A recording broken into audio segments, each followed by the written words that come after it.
السلام علیکم۔ آخر کار امریکہ نے پاکستان سے مدد مانگی۔ کیسے مدد مانگی؟ ویڈیو کو اینڈ تک ضرور دیکھیے گا۔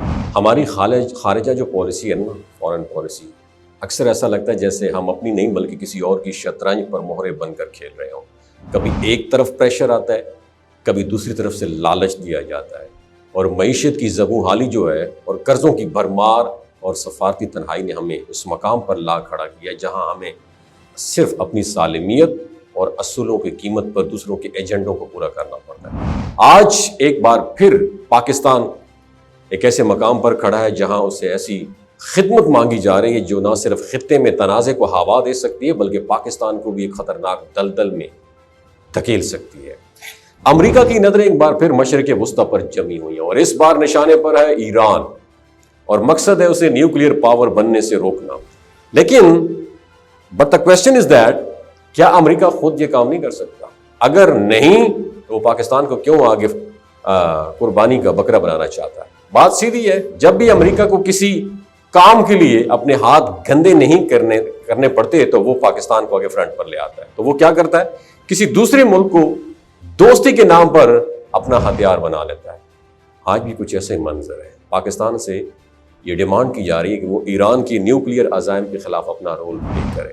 اب سوال یہ پیدا ہوتا ہے، آخر پاکستان کو اس کام میں گھسیٹنے کی ضرورت ہی کیا ہے یار؟ کیا ہم نے اپنی تاریخ سے ککھ بھی نہیں سیکھا؟ افغانستان میں جس طرح ہم نے افریقی مفادات کے لیے قربانیاں دیں، آج بھی اس کی قیمت ہمیں دہشت گردی، انتہا پسندی اور معاشی عدم استحکام کی صورت میں پے کرنا پڑ رہی ہے۔ اور ہاں، ایران کے معاملے میں بھی اگر ہم امریکی مفادات کو پریورٹی دیتے ہیں تو کل اس کے سنگین نتائج اور خدارہ ہمیں بھگتنا پڑیں گے۔ اور ایک حالیہ خبر کے مطابق امریکہ نے پاکستان کو مالی امداد کے بدلے ایران کی نیوکلیئر پروگرام کو روکنے کی سروس مہیا کرنے کی آفر کیا ہے۔ بات ہو رہی ہے اربوں ڈالرز کی۔ ظاہر ہے اتنی بڑی رقم پاکستان جیسے قرضوں میں ڈوبے ملک کے لیے ایک اٹریکٹیو آفر ہو سکتی ہے، لیکن سوچنے کی بات ہے پاکستانیوں، کیا ہم صرف رقم کے بدلے ایک ہمسایہ ملک، مسلم ملک کے خلاف کھڑے ہو جائیں گے؟ اور وہ بھی ایک ایسا ملک جو ہمیشہ مشکل وقت میں پاکستان کے لیے کھڑا رہا ہے۔ لیکن دوسری طرف خود امریکہ نے ایک رپورٹ کے مطابق ایران کو $30 بلین کی آفر کی کہ یہ لو اور جوہری ہتھیار بناؤ، اور امریکہ چاہتا ہے کہ پاکستان ایران کو کسی نہ کسی طریقے سے روک لے، چاہے سفارتی دبائے ہو، خفیہ کارروائیاں ہوں، یا پھر کوئی اور ایسی مداخلت جس کا انکار نہ کیا جا سکے۔ لیکن اصل کھیل یہ ہے کہ امریکہ خود سامنے آ کر ایران سے الجھنا ہی نہیں چاہتا۔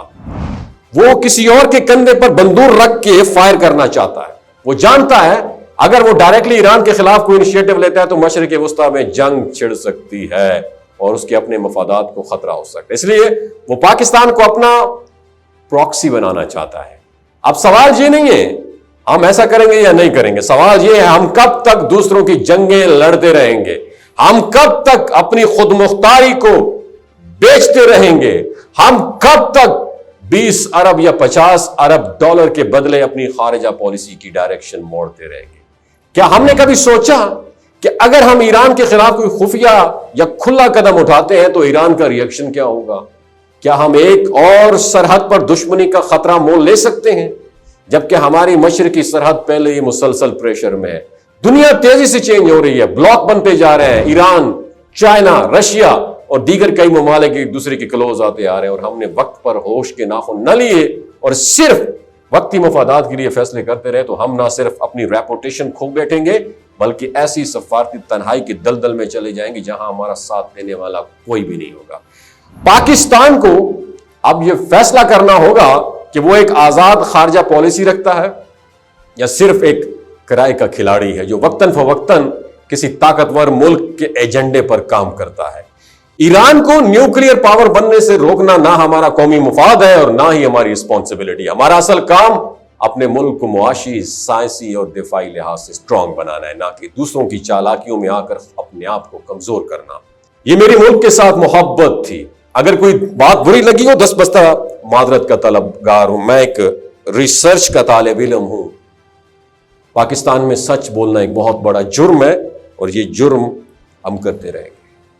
پاکستان زندہ باد، اسلام زندہ باد، پاک فوج ہے نا، پاک فوج زندہ باد. السلام علیکم. یہ جو گلگت بلتستان کے لوگ ہوتے ہیں نا، ان کی ایوریج عمر 90 سال سے بھی زیادہ ہوتی ہے.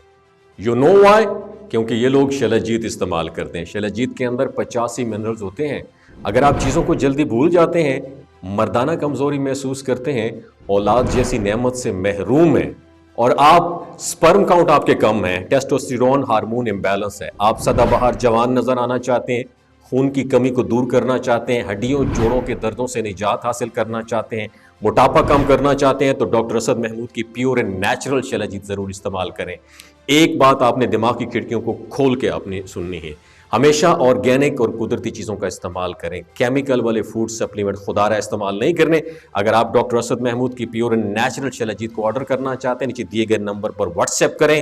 3 باتوں کا خیال رکھنا ہے: ہائی بلڈ پریشر میں مبتلا افراد، خواتین جو پریگننٹ ہیں، اور 15 سے 20 سال کی جو نوجوان نسل ہے جو غیر شادی شدہ ہیں، اپنے سیکشول پاور کو بوسٹ کرنے کے لیے استعمال کرنا چاہتے ہیں، تو ڈاکٹر کی ایڈوائس کے بغیر استعمال نہ کریں.